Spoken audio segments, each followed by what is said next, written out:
अस्सलाम वालेकुम and welcome back to my channel. कैसे हैं आप सब? उम्मीद है कि आप सब खैरियत से होंगे। अल्हम्दुलिल्लाह जी, मैं बिल्कुल ठीक-ठाक हूँ। तो आज जो है वो मैं बैकग्राउंड में आप लोगों के साथ एक बहुत इम्पोर्टेंट टॉपिक पे बात करूँगी, क्योंकि मेरी सब्सक्राइबर का वो एक बहुत इश्यू था। मुझे था कि मैं आप लोगों के साथ बात करूँ तो ये होगा कि मेबी बहुत सारे लोग इस बात से अपने आप को रिलेट कर सकते हैं और मे बी उनकी भी हेल्प हो जाए। दूसरी जो बहुत इम्पोर्टेंट बात ये है कि ये अब जो व्लॉग है ये बहुत मुश्किल से बनता है, तो आई एक्सपेक्ट आज के आप लोग में से मुझे फ़ार 500 जो है ना वो लाइक्स ज़रूर मिलेंगे इस व्लॉग पे। दूसरा ये कि 80% लोगों ने अभी तक मुझे सब्सक्राइब नहीं किया और वो मेरा व्लॉग देखते हैं, तो please subscribe to my channel, it's free. और उसमें इसके बाद आप बेल का आइकन जब दबा देंगे तो आपको मेरी जो नोटिफ़िकेशंस है वो मिल जाती है, क्योंकि कभी-कभी मुझे ये भी मिलने का क्वेश्चन आता है कि जी आपका हमें नहीं मिलती नोटिफ़िकेशन, तो आपने बेल आइकन को प्रेस नहीं किया। तो let's come back to the topic. मैं थोड़ा-सा बैकग्राउंड बता दूँ कि हाँ जी, मैं गई थी हॉट एंड चिली। ये क्वेटा की एक फ़ेमस ब्रांड है पराठे रोल की। वहाँ पर हम गए थे रात को और बच्चों को पराठा रोल लेके देना था। एंड नेक्स्ट मीन्स 2 दिन का व्लॉग है। एंड नेक्स्ट डे मैं आप लोगों से बहुत ज़बरदस्त किस्म का पास्ता शेयर कर रही हूँ। बैकग्राउंड में थोड़ा-थोड़ा बीच-बीच में मैं आप लोगों को हुआ तो बीच-बीच में मैं आपको रेसिपी शेयर कर दूँगी। लेकिन जो मेन टॉपिक है हम पहले बात करेंगे उस टॉपिक पे। हाँ जी, तो मेरी एक अदर सब्सक्राइबर हैं, मैं उनका नाम नहीं लूँगी। एंड वो जो हैं उनके 2 बच्चे हैं। एंड मैं तकरीबन कोई 2 हफ़्ते से उनसे बात कर रही हूँ और 2 बच्चे उनके, एक बच्चा जो है वो उनका 2 साल का है और दूसरा बच्चा जो है वो उनका 4 साल का है, तो 2 साल का गैप है बच्चों में, ठीक है? और उन्होंने मुझे कहा कि she is a huge fan of mine and मुझे मेरे कपड़े उनको बहुत अच्छे लगते हैं, मेरी ज्वेलरी बहुत अच्छी लगती है, मेरा मीन्स वो जो चीज़ें मुझे कुकिंग बहुत अच्छी लगती है, बेकिंग भी आपकी बहुत अच्छी लगती है। मेरे काफ़ी अरसे से वो मेरे व्लॉग्स देख रही हैं। एंड शी सेड कि मैं ना आपकी तरह नहीं बन सकती। तो मैंने उनसे पूछा कि कैसे, क्यों नहीं बन सकती? How can you say that? अपने आप क्यों इतना अंडर एस्टिमेट कर रही हैं? She said I am in depression. एक तो पोस्टपार्टम डिप्रेशन होती है ना, जो कि आपको हर प्रेगनेंसी के बाद हो जाती है, क्योंकि आपकी ज़िंदगी में कभी इतनी ज़िम्मेदारी नहीं आई होती एक पूरे इंसान की। तो जब आपकी ज़िंदगी में वो उस पूरे एक छोटे बेबी इंसान की ज़िम्मेदारी आ जाती है, तो आपको क्या होता है कि आप थोड़ी-सी डिप्रेस हो जाते हैं, ठीक है? ये नेचुरल है। लेकिन शी इज़ स्टिल डिप्रेस्ड, क्योंकि उनके बच्चे थोड़े से बड़े भी हो गए, एक बच्चा स्कूल जा रहा है, दूसरा घर में होता है, तब भी उनको डिप्रेशन है। एंड शी सेड कि मेरे हस्बैंड भी मेरा ख़्याल नहीं रखते, जिस तरह पहले रखते थे, जिस तरह से वो मेरे आगे-पीछे होते थे, अब वो मेरा ख़्याल नहीं रखते और मुझे कहते हैं कि तुम अपना ख़्याल नहीं रखती, तुम सफाई का ख़्याल नहीं रखती, तुम ये नहीं करती और तुम जब मैं ऑफ़िस से वापस आता हूँ, तो जब मैं तुम्हें देखता हूँ, तो मेरा दिल चाहता है कि मैं वापस चला जाऊँ। जब उन्होंने मुझे ये सारी बातें की, तो मेरे को क्यों आप किस किस क्या हुलिया क्या होता है आपका? शी सेड कि मैं ना कपड़े 7-7 8-8 दिन नहीं चेंज करती, बस मुझे होता है कि कोई लेस भी ना लगी हुई हो कपड़ों पे, कुछ भी ना लगा हो। वो यही मुझसे पूछ रही थी, आप किस तरह मेंटेन कर लेती हैं कपड़े सारे, जब इतनी चीज़ें आपके कपड़ों पे लगी हुई होती हैं? और दूसरा ये कि इस बारे में भी हम बात करेंगे इंशाल्लाह, तो क्योंकि इस बारे में भी मुझे बहुत से क्वेश्चन्स आते हैं, कपड़ों की मीन्स मेंटेन करने के बारे में। सॉरी, मैं आप लोगों से काफ़ी चीज़ें नहीं शेयर कर पाती, क्योंकि समटाइम्स मैं बहुत ज़्यादा बिज़ी रहती हूँ, तो वो इंशाल्लाह ताला मैं जल्दी शेयर करूँगी। दूसरा उन्होंने मुझे ये कहा कि मैंने कहा अच्छा 7-8 दिन आप अपने कपड़े नहीं चेंज करती? She said no. और मुझे जो है ना मेरे मेरे जो कपड़े बहुत पुरानी लॉल हो जाती है ना, वो मैं उसमें कंफर्टेबल रहती हूँ, ठीक है? दूसरा ये कि मेरे जो बच्चे हैं ना, बच्चों की वज़ह से मेरे पास टाइम ही नहीं होता। तो मुझे तो वॉशरूम जाना भी याद नहीं होता, तो मुँह धोना तो बहुत दूर की बात है, मैं 2-2 3-3 दिन फेस नहीं वॉश करती। You know that was something very shocking. मैंने उनको ना एक बहन की तरह बहुत डाँटा भी है। ऐसी कोई बात नहीं कि मैंने उनको छोड़ा, मैंने उनको डाँटा भी है कि व्हाट इज़ दिस? व्हाट क्या बातें कर रही हैं आप? ठीक है कि आप अपना मुँह नहीं धोती, व्हाट इज़ दिस? ये तो कोई तरीका नहीं। देखिए, मैं उनकी एक बड़ी बहन हूँ, मैं इसलिए उनको डाँट रही हूँ। नीचे आप लोग कमेंट ये मत कर देना कि आपने क्यों उसको डाँट दिया। उनकी बेहतरी के लिए डाँटा। फ्रैंकली स्पीकिंग एक बात बताऊँ, आपको आपकी इन-लॉज़ या आपके जो लोग होते हैं ना सराउंडिंग, वो कभी नहीं कहेंगे ये बातें। जो आपको एक आपकी सगी बहन बताएगी या आपको एक बहुत क्लोज़ फ्रेंड बताएगी या आपकी माँ बताएगी। उसके अलावा कोई नहीं कहेगा, वो कहेगा अच्छा जिस तरह हुलिये में फिर रही उसी हुलिये में फिरती रहे, जिस तरह से है उसी तरह रहती रहे, कोई फ़र्क नहीं पड़ता। तो मैं अब आपको बताऊँ कि ये सारी चीज़ें मेरे लिए बड़ी शॉकिंग थी। अगर आप लोग इससे रिलेट करते हैं, नीचे कमेंट ज़रूर कर दें कि हाँ जी, आप लोग भी यही सारी प्रॉब्लम्स फ़ेस कर रहे हैं और आपके हस्बैंड भी आपको इसी तरह बोलते हैं। तो पहले ये यहाँ तक मैंने उनकी क्लियर डिटेल आपको बता दी। अब मैं रेसिपी की तरफ आऊँगी और फिर उसके बाद मैं आपको बताऊँगी अपना सॉल्यूशन और मैं अपनी ज़िंदगी के बारे में आपको बताऊँगी। मैं किसी और की मिसालें आपको नहीं दूँगी, अपना बताऊँगी, अपनी लाइफ़ के बारे में, क्योंकि कल ये जो रेसिपी है ना, अगर मैंने आप लोगों को नहीं दी ना, तो मुझे बहुत सारे मैसेजेस आ जाएँगे कि आपने रेसिपी नहीं दी, क्योंकि ये रेसिपी की जो है ना, कल मैंने स्टोरी शेयर की हुई है ऑन इंस्टाग्राम। इंस्टाग्राम का हैंडल अगर आप लोगों ने मेरा नहीं देखा हुआ, तो मैं वो बार-बार बीच-बीच में डाल दूँगी, तो आप लोग मुझे उधर फ़ॉलो कर लेना। तो रेसिपी ये है कि मैंने थोड़े से ऑयल में सबसे पहले मैंने डाला है इसमें सब्जियाँ, कोई भी वेजिटेबल्स हैं आप उसमें डाल दें। मैं वेज मैक्रो बना रही हूँ, वेज पास्ता। और इसके बाद मैंने सारी सब्जियाँ डाल दी, थोड़ी बहुत डाली, उसके बाद मैंने इसमें केचप डाल दिया, इसमें मेयोनीज़ डाल दें, इसके अंदर आपने चिली गार्लिक सॉस है वो डाल दें, जो सॉसेज़ आपके पास पड़ी हैं वो आपने डाल दिया। इसमें लाल मिर्चें पिसी हुई 1 चाय का चम्मच जाएगा और कुटी हुई लाल मिर्चें ज़्यादा जाएँगी। नमक डालें, मसाले को अच्छी तरह भूनें और पास्ता उबाल के इसके अंदर डाल दें। और हाँ जी, एंड में इसमें चीज़ भी बहुत ज़्यादा जाएगी जब ग्रेवी बन रही होती है। ग्रेवी में चीज़ जाएगी अच्छी खासी और ये चीज़ी, क्रीमी मैक एंड चीज़ की तरह का होता है, बट ये बेक नहीं होता, लेकिन बहुत मज़े का बनता है। और ये मेरे बच्चों का फ़ेवरेट है क्योंकि मेरे बेटे को बुखार था कल से, तो मुझे था कि चलो आज मैं उसको ये बना देती हूँ, तो क्योंकि खाना सही से खा नहीं रहा था। अच्छा जी, तो अब आते हैं अपने बारे में। मैं बताऊँगी कि मैंने अपनी लाइफ़ में मैं क्यों इस तरह की हूँ या मैं अपना ख़्याल क्यों रखती हूँ। सबसे इम्पोर्टेंट चीज़, अपना ख़्याल ना रखना या अपना ख़्याल रखना जो है ना, अपना ख़्याल रखना उसमें कोई बुराई नहीं है। उसमें कोई बुराई नहीं है, उसमें कोई गुनाह नहीं है अगर आप अपना ख़्याल रखते हैं। अपना ख़्याल ना रखना और सेल्फ़लेस हो जाना वो गुनाह है। वो जो है ना बहुत बड़ी बुराई है मेरी नज़र में। I don't know about you, comment करके ज़रूर बताएँ कि आप लोग मुझसे एग्री करते हैं कि नहीं। देखिए, आपको कोई भी आके नहीं कहेगा कि आप अपना ख़्याल रखिए, आप अच्छे कपड़े पहनें, आप अपना हाइजीन का ख़्याल रखें, आप अपनी सेहत का ख़्याल रखें। थोड़ी बहुत केयरलेसनेस मुझसे सेहत के बारे में हो जाती है, लेकिन फिर मैं उसको कोप कर लेती हूँ कि नहीं, अगर मैं ठीक नहीं होंगी तो मेरे बच्चे क्या करेंगे, ठीक है?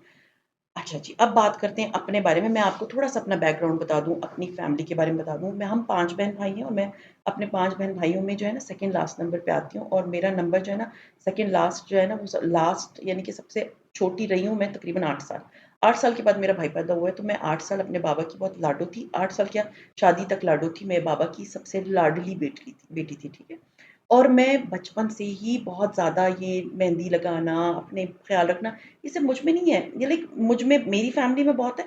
मेरी पूरी फ़ैमिली अगर देखी जाए ना तो मेरा ददियाल ऐसे ही है, मेरी फूफियाँ अपना बहुत ख़्याल रखती हैं। तो मेरी अम्मी जो है ना वो बेचारी सादी-सी औरत है, वो इस तरह नहीं, लेकिन मुझे इनहेरिटेंस में यू कैन से अपनी ददियाल से मिला है फ्रॉम माय दादी एंड माय फूफियाँ, ठीक है? और मेरी बहनें भी इसी तरह है, वो लाइक मैं उनमें थोड़ी-सी डिफ़रेंट हूँ, मैं अपना बहुत ख़्याल रखती हूँ। वो ये मेहंदियाँ-शेहंदियाँ, ये नेल पॉलिशेज़ वग़ैरह नहीं लगाती, मैं बहुत करती हूँ, मुझे अच्छा लगता है। इसमें कोई बुराई नहीं है। अगर ये चीज़ किसी को बुरी लगती है तो वो उसका अपना जो है ना थिंकिंग है, मैं उसमें कुछ नहीं कर सकती।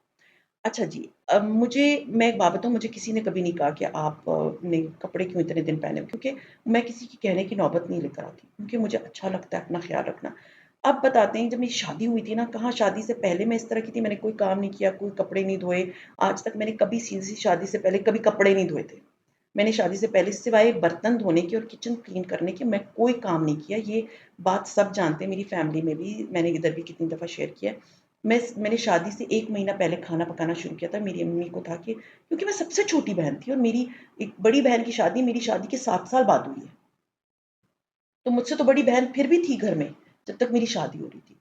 तो मेरी बहुत कम उम्र ही में शादी हुई, ठीक है? तो मेरी अम्मी को था कि इसको खाना पकाना चाहिए और मुझे कोई खाना पकाना नहीं आता था। तो आप जब अभी मुझे देखते हैं कि I am like I can cook anything, baking, ये मुझे कुछ भी नहीं आता था। और किस तरह के हालात से मैं गुज़र के आई हूँ, मैं आज आप लोगों से सारी चीज़ें शेयर करूँगी। तो जब मेरी शादी हो गई, तो मेरी शादी पे मेरे बाबा वो सेइंग कि मेरी घर की रौनक चली गई। क्योंकि मैं वो ही वाज़ वेरी अपसेट कि मेरी जब शादी थी तो वो ही वाज़ लाइक कि मेरी घर की रौनक चली गई। एक बच्चा होता है ना घर का, जिसके जाने पे घर की रौनक ख़त्म हो जाए, तो उस तरह के बच्चों में मैं आती थी। ख़ैर जब मेरी शादी हो गई तो मैं 180 डिग्री डिफरेंट घर में गई, जहाँ पर कोई लड़की नाम की कोई चीज़ नहीं थी। लाइक मेरी कोई देवरानी सॉरी नंद नहीं है और मैं सबसे लाइक 4 भाई हैं तो उनके सबसे बड़े भाई की बीवी हूँ। ठीक है? तो उधर लड़के ही थे और सबसे इम्पोर्टेंट चीज़ ये थी कि मेरे ऊपर सारी ज़िम्मेदारियाँ डाल दी गई थी। किचन रिलेटेड, खाना पकाना, ग्रोसरी चेक करना, पानी ख़त्म हो गया है वो देखना, ये सब लाइक मुझ पर डाल दी थी कि ये तुम्हारा काम है।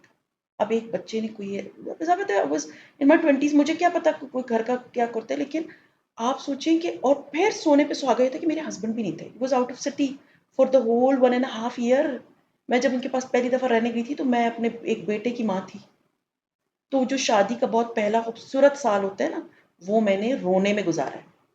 एक तो मियाँ करीब नहीं, कहाँ क्वेटा, कहाँ पिंडी, और फिर यहाँ पर कोई आता-जाता नहीं था मेरी मदर इन लॉ के घर। मैं किसी हमसायों के घर आज तक नहीं गई। वन्स अ ब्लू मून कोई मेहमान आता था तो मैं बड़ी खुश होती थी कि कोई आ गया। और फिर सबसे इम्पोर्टेंट चीज़ ये है कि कोई किचन में साथ भी नहीं देता था, कोई बता, और मुझे खाना पकाना नहीं आता था। और मेरी सीरियसली अरवियाँ मेरी मुझे पता ही नहीं है, आज तक आपने नहीं देखा होगा अरवी पकाते हुए। मेरी अम्मी के घर अरवी नाम की कोई चीज़ नहीं बनती। जब मेरी इन लॉज़ को पता चला कि मुझे अरवी का पता भी नहीं है, तो वो डेली अरवी ले आते थे, डेली। और वो मेरे हाथों में जलन होती थी कितने-कितने घंटे। ना मुझे वो पकानी आती थी, ना मुझे ये तो इस तरह के तो इतने किस्से हैं कि जब मैं आपको बताऊँगी तो आप लोगों को हैरत होगी। और वो अरवियाँ आ जाती थी मेरे लिए कि जी आप ये पकाएँ, और फिर बोला जाता था कि आपको खाना नहीं बनाना। तो ये भी मैंने सुना है, ठीक है ना? तो ये कहना कि आपने प्रॉब्लम फेस करे, मैं आज अपनी हाइलाइट्स दे रही हूँ कि मैंने अपनी ज़िंदगी में इतनी प्रॉब्लम फेस की थी रिगार्डिंग दिस थिंग। अब बात करते हैं शादी के बाद जब मैं अपने मियाँ के पास रहने लगी। आप कह रहे हैं 2 बच्चे, मेरा बेटा हुआ उसके पौने 2 साल के बाद मेरी बेटी पैदा हुई, तो दोनों बच्चों के बीच में पौने 2 साल का गैप है। दोनों इस तरह के थे जैसे ट्विन्स होते, छोटे-छोटे से थे दोनों। सोने पे सुहागा मेरे हस्बैंड थे। मेरे हस्बैंड खाने-पीने के मामले में फसी ईटर थे, फसी। पिकी ईटर बहुत आसान वर्ड है। ही वाज़ अ फसी ईटर। वो फसी ईटर क्यों थे? क्योंकि मेरा दिल चाहता था मैं कोई नई-नई चीज़ें पकाऊँ। और उस ज़माने में फ्रैंकली स्पीकिंग ये किताबें होती थी, बाज़ारों में मिलती थी, और कोई टीवी पे कुकिंग शो नहीं आते थे, एक कुक अप हाजा आती थी। लाइक मेरी शादी को इतने पुराने ज़माना भी नहीं हुआ है, 18 17 18 इयर्स में आपको क्या पता होता है चीज़ों का? उस वक़्त मोबाइल फ़ोन, ये internet, that this was not very common. आपको ये फैसिलिटीज़ अभी लाइक 10, 12, 15, 12 साल से होंगी, उससे पहले ये फैसिलिटीज़ हर एक को मुयस्सर थी भी नहीं। फ़ोन, मोबाइल फ़ोन वाले भी कोई सिस्टम्स नहीं थे। तो मैं आपको बताऊँ कि ज़िंदगी में आपको ये सारी प्रॉब्लम्स फ़ेस करने के बाद अपना ख़्याल रखना पड़ता है। अब मैं आपको बताऊँ कि मैं जब शादी अपने मियाँ के साथ रहना शुरू किया, तो मुझे खाना पकाने में मैं जब कुछ पकाती थी, मेरे हस्बैंड यूँ देख के तो चले जाते थे कि मैं ये नहीं खाऊँगा। और क्यों? क्योंकि मेरी मदर इन लॉ, आप सोचें, सिर्फ़ सिवाय 6 चीज़ों के उनको कुछ पकाना ही नहीं आता। She is only cooking 4 to 5 things, like chicken बना ली, चावल पका लिए, ठीक है? कढ़ी बना ली, चने बना लिए, और आलू की भुजिया। ये वो 5 चीज़ें हैं जो मैंने अपनी मदर इन लॉ के घर में इतने सालों में देखी। मेरे बच्चे माशाल्लाह बड़े हो गए। I have never seen her cooking something new. I have never seen her trying something new. वो एक गाँव की औरत थी, उनको ये चीज़ें पकाने नहीं आती थी, तो मेरे मियाँ वही खाते-खाते बड़े हुए थे। आप जब कोई नया पका के देते थे, तो अभी आप देखते हैं ना, जैसे मेरे हस्बैंड इतने शौक से सारी चीज़ें खाते हैं। वो इतना तंग करते थे कि मुझे रोना आता था कि मैंने ये बनाया हुआ है और मेरे हस्बैंड उस चीज़ की तरफ, खाने की तरफ नहीं देख रहे हैं, he is not even testing that thing. So अब इतनी मेहनत, एफ़र्ट करने के बाद मेरे हस्बैंड ने खाना हर चीज़ खाते हैं, अल्हम्दुलिल्लाह। अब वो हर चीज़ खाते हैं, मेरी मदर इन लॉ बड़ी हैरान होती हैं कि मेरे बेटा तो हर चीज़ खाता है। और आप लोगों ने देखा होगा, मैं अपनी मदर इन लॉ के घर अपना खाना पका के लेकर जाती हूँ। वो ये नहीं कि वो 5 चीज़ें असल में मेरे बच्चे वो खाते ही नहीं हैं, मैं इतना वो पकाती ही नहीं हूँ। वो चिकन शोरबे वाला सालन, ये वो होता है ना, बच्चे थोड़े से होते हैं, मेरे बच्चे वो चीज़ें बहुत शौक से नहीं खाते, तो मुझे होता है कि भूखे होंगे, तो मैं अपने घर से पका के लेकर जाती हूँ कि ये उनको कहती हूँ आप मत बनाएँ, मैं खुद लेकर आ रही हूँ खाना। तो हम सारे मिलके खा लेंगे। तो ये मैं आपको बता रही हूँ कि एक तो ये मैंने प्रॉब्लम्स फेस की, दूसरा मेरे बच्चे दोनों एज़ सेम एज के थे, और मैं सुबह उठती थी, आप अपना टाइम, मैंने उनसे जब पूछा कि आप कितने बजे नींद से उठती हो, तो उन्होंने मुझे कहा कि मैं ना तकरीबन मैं लेट उठती हूँ, और फिर मैं बच्चों के साथ लगी रहती हूँ, क्योंकि मैं सा रात को भी लेट सोती हूँ। देखिए, आप अपनी लाइफ़ को चेंज करें। आप उठें सुबह अर्ली मॉर्निंग, जब आपके बच्चे सो रहे होते हैं ना, आप अर्ली उठें और आप अपने काम निपटाएँ जब तक वो उठते हैं। अभी तो छुट्टियाँ हैं, वैसे भी बच्चे अगले हफ्ते से स्कूल जाना शुरू हो जाएँगे, तो जो छोटा बच्चा है वो तो सोता रहता है। आप अपने बच्चे को भेजें स्कूल, अपना मुँह हाथ धोएँ, अपना हुलिया ठीक करें, अपने अच्छे कपड़े पहने, ज़रूरी नहीं है हेल्पर्स। मेरे पास सालों हेल्पर्स नहीं थे, मैं अपना काम ड्राइविंग, बच्चों को पिक करना, ड्रॉप करना, छोड़ना, ग्रोसरी लाना, ग्रोसरी को जगह पे रखना, मेरे हस्बैंड नहीं जाते थे, मैं खुद करती थी। फिर मैं अपना ख़्याल भी रखती थी। अपने आप को टिप-टॉप रखना आपकी ज़िम्मेदारी, कोई और आपके आके आपको नहीं बोलेगा। ये बात मैं आपको बता रही हूँ, जितने भी मेरी बात सुन रहे हैं या जितने भी अपने आप को रिलेट करते हैं, कोई आपको आके नहीं बोलेगा कि आप अपना ख़्याल क्यों नहीं रखती। तो मैं बता रही हूँ कि हर बंदा मुश्किलों से गुज़र के इस वक़्त तक आया होता है। आप अपनी शादी के दूसरे, तीसरे, चौथे, 5वें साल को किसी की शादी के इतने सालों के बाद के टाइम के साथ कंपेयर मत करें। सबसे पहले तो ये कि कंपेयर ही नहीं करना आपने अपने आप को किसी और के साथ। क्योंकि आप जब किसी के साथ अपने आप को कंपेयर करते हैं, आप अपनी इंसल्ट खुद करते हैं। तो आपने अपने आप को किसी के साथ प्लीज़ कंपेयर नहीं करना। आपने अपना ख़्याल रखना है, अपना टाइम मैनेजमेंट करना है। आपने अपने बच्चों का टाइम टेबल खुद बनाना है, उनको खिलाने का टाइम, पिलाने के टाइम, सोने का टाइम, उठने का टाइम, अपनी केयर का टाइम। और ये बकौल उनके कि अगर मैं ख्याल रखूँ तो लोग कहते हैं कि जी ये अपना बड़ा ख्याल रख रही है, तो इसमें क्या है भाई, मैं आपको क्या बताऊँ, सिवाय आपकी जो खैरख्वाह होते हैं ना, वो आप पे खुश होते हैं कि हाँ she is presentable, she looks nice. बाकी जितनी दुनिया होती है ना, उनको सिर्फ ये होता है कि हाँ जी ये तो बड़ा अपना ख्याल रख रही है, तो बड़ी वेली बैठी है, ये बात होती है उनकी। लोगों के दिमाग में क्राइटेरिया क्या है कि जितना हम गंदे रहेंगे, जिस गंदे हुलिये में हम घर में बैठे रहेंगे, उतना हम अपने शौहर को दिखाएँगे कि जी हम तो बहुत बिज़ी बंदे हैं, हम तो घर के बहुत सारे काम करते हैं। तो मैंने ऐसी भी औरतें देखी हैं जो सारा दिन सोफ़े पे सोती रहती हैं। फ्रैंकली स्पीकिंग मैंने बहुत करीबी लोगों को देखा है। सोती रहती हैं, इतने गंदे हुलिये में होती है कि वो खुद आपसे मिलते हुए थोड़ी उनको शर्म आ रही होती है कि आप क्या सोचेंगे कि मुझसे इतनी गंदी स्मेल आ रही है। और वो सिर्फ़ दुनिया पे ये एहसान करते हैं कि जी हमारे पास ज़िंदगी में टाइम ही नहीं था। और टाइम क्या है? टाइम सारा दिन लेट के टीवी देखने में गुज़ार देती हैं वो औरतें। मैंने अपनी आँखों से देखी है। मैं अपना एक्सपीरियंस आपके साथ शेयर कर रही हूँ कि मैंने अपनी आँखों से ऐसे लोगों को देखा। तो प्लीज़ उस कैटेगरी में मत आएँ जिन्होंने ज़िंदगी में कभी कुछ नहीं किया। उस कैटेगरी में आएँ जहाँ पर आपको फ़ील हो अचीवमेंट, जहाँ पर आपको फ़ील हो कि you are doing something for not only for yourself, you are doing something for others as well. मुझसे बहुत सारे ऐसे मैसेजेस आते हैं कि आपको देखने के बाद हमने ये स्टार्ट किया, आपको देखने के बाद हमने ये स्टार्ट किया। This is an achievement. I hope आज ये टॉपिक बहुत लंबा है, ये मैं इधर ही आज स्टॉप कर रही हूँ। अगर आप लोग चाहते हैं कि मैं इसी तरह के टॉपिक्स पे आप लोगों से बात करूँ, तो प्लीज़ मुझे कमेंट ज़रूर कर दें। आप लोग अगर ऐसी टॉपिक्स पे बात करना चाहते हैं, तो I will share my experiences with you all.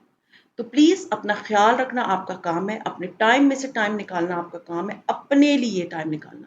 उसमें कोई सेल्फिशनेस नहीं है, उसमें ये नहीं है कि आप वेली बैठी हैं, उसमें ये है कि आपको सफाई पसंद है, आपको अपना आप साफ रखना पसंद है, आपका घर साफ है और आप गंदी हैं तो उसमें भी आपको ज़ीरो क्रेडिट मिलेगा, और आप अगर खुद साफ है और आपका घर गंदा है तो उसमें भी आपको ज़ीरो क्रेडिट मिलेगा।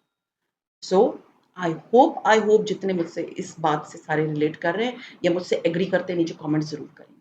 और आप लोग मुझे बताएँगे कि आप लोगों को इस तरह के टॉपिक्स पे बात करना है, क्योंकि ये टॉपिक इतना वास्ट है कि इसमें मैं आप लोगों से 4 दिन बात कर सकती हूँ मुसलसल। लेकिन अब मैं इसको स्टॉप करती हूँ यहाँ, क्योंकि बस अब आई होप आप लोगों में से काफ़ियों को समझ आ गई होगी, काफ़ियों को हेल्प हो जाएगी मेरी इस तरह की बात करने से।